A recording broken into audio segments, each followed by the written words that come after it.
How to prepare for a possible job loss. First and foremost, I would like to sincerely apologize, and I know this is a very difficult time.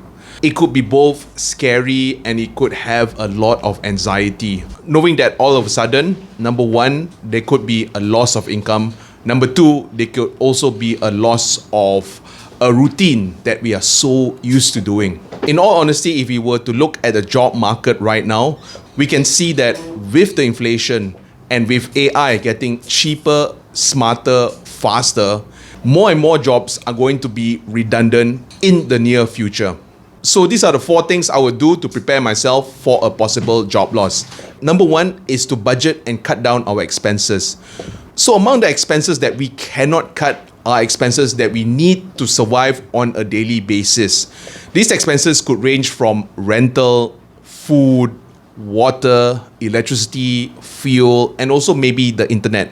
These expenses are needed for us to survive on a daily basis. And among the expenses that we can cut off from our daily life could be maybe a vacation, renovation for our house, modifications for our car, or maybe buying a new car. Expenses which are categorized as wants should be completely cut off. That way we will have some money in the bank should there be an emergency in the near future. The second thing which I highly suggest is to start paying off all our debt while we are still working. Right now, since we are earning money, what we can start doing is to pay down our debt. And once we already paid off some of our debt, should we lose our job, our monthly expenses would reduce quite significantly.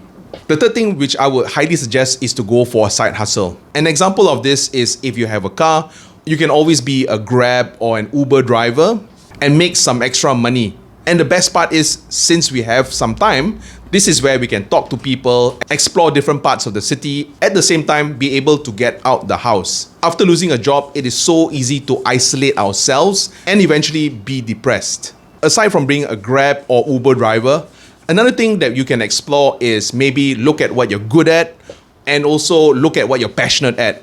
For me, since I like talking, this is where I started teaching online. And every time when I get students, this is how I get residual income. So while being retired, what I did was I built another business. The fourth thing is to always network. Every time when we meet new people, this will enable us to see new opportunity. And we will never know. Sometimes we may even get a job before we may get laid off. So going out for networking events and also sending out your resume really helps during this time. With that, if you enjoyed the content, please consider to subscribe. And I hope to see you in the next episode.